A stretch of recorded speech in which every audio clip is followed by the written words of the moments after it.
Hey guys, KangaskKid18 here, and thanks to users Falo and shadowofdarkness over at GBATemp.net, we finally have the official word straight from the code on what the shiny odds are when SOS chaining in Pokemon Sun and Moon. The link to the thread is in the description, as is a link to a Reddit thread by user Swordstone, which kinda summarizes all this new information. Long story short, chain length does increase the odds of getting a shiny, as does getting the shiny charm. So how does it all work? Well, to start with, we have to understand how a shiny Pokemon is generated to begin with. Each Pokemon trainer has a trainer ID number, and in Sun and Moon, that ID is 6 digits long. But trainers also have a 5-digit secret ID that's totally invisible to them. These two numbers are put into a chain of infix operations with a given Pokemon's personality values. If the total result of the operation is less than 16, congratulations, you've got yourself a shiny Pokemon. Due to the numbers at play here, your overall odds of getting a random shiny Pokemon are about 1 in 4,096 and have been since Generation 6.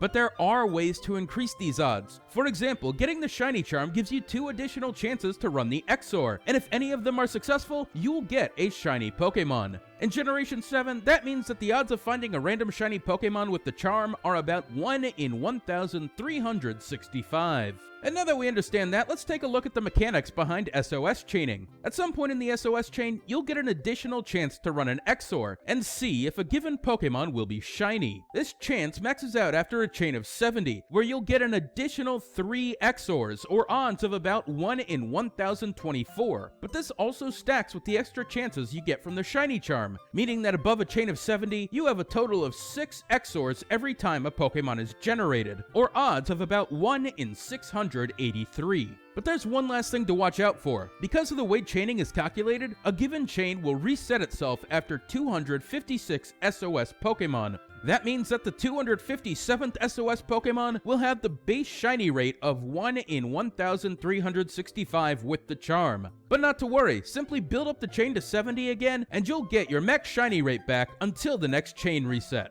Anyway guys, that about covers it for shiny odds, but there's a lot more to say about SOS chaining. Ways to increase the call rate, useful items, and some good abilities to keep around. But I'll go over all that in another video. Anyway guys, if you like this video, please subscribe to my channel, and as always guys, we are gonna see you on the next shiny.